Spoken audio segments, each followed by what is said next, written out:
Hello, everyone. Welcome to the Portland Pickles pregame show. Tonight is Game 3 of a series we started at the very beginning of this season and didn't get to complete because of Mother Nature. Well, anyway, the Ridgefield Raptors are coming in to complete the series with us. And, if you haven't gotten your tickets now, I'm sorry to say there's going to be only very, very limited standing room only, and I mean standing room only, seats available.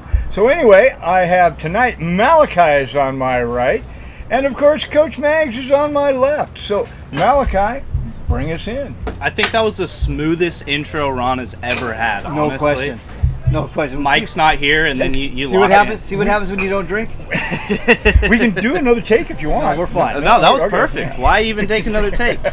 Well, Coach, thanks for joining us. First things first, I want to talk about Carter Fredrick and Shay who signed contracts with the Royals and Tigers, respectively.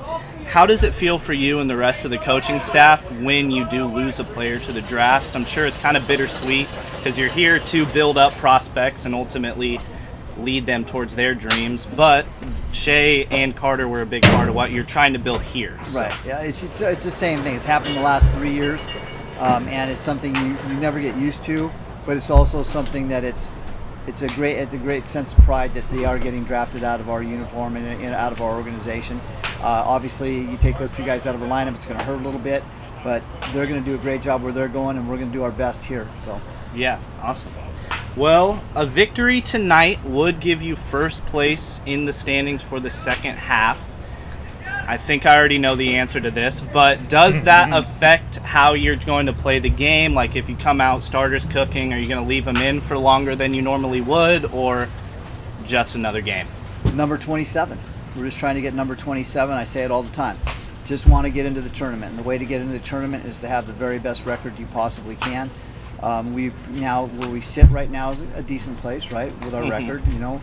And it's, but we also have the tiebreaker over our next closest competitors, and we have a tiebreaker over Bend. We beat them 5 of 6, and we've won both series against the Raptors, which isn't an easy thing to do. No. So tonight's just another day. Just for them, it's another day too, because there's a lot of games down the stretch, and you just got to keep winning games. And so today it's just all about number 27, and just doing what we have to do. We're going to have a brand new starter on the mound, first time under the lights in front of Walker Stadium. Marmy's going to be on the mound, and we're excited to see what he has to offer. Great stuff. So I also want to ask about the West Coast League AllStar Game that took place last night. Did you have a chance to watch the game at all? And if so, what are your thoughts on how it went? I would be lying to you if I told you I watched it. It was my night off. Fair enough. So I didn't watch anything that had to do with baseball. I'm proud of our guys that were there, but I wasn't there. So I'm going to watch a movie. I'm going to sit back and enjoy something other than the sunshine, and I sat in air conditioning. Yeah, that's fair enough. Are you glad that they brought the All-Star Game back, though, as a way to... Love it. Yeah. I think it's a great thing for the league, especially the way Major League Baseball broadcasted it. It's just nothing but a positive thing for our league and our conference, so I'm excited for us. Awesome. Lastly, I have a bit of a personal question here. Now, I am a bit of a nerd when it comes to sports. Ever since I started working in broadcasting, I noticed little bits about each individual broadcast. I just wanted to know, do you have a favorite MLB broadcast booth? Yeah, I do, absolutely, 100%. It's no longer intact. Vin Scully, Jerry Doggett.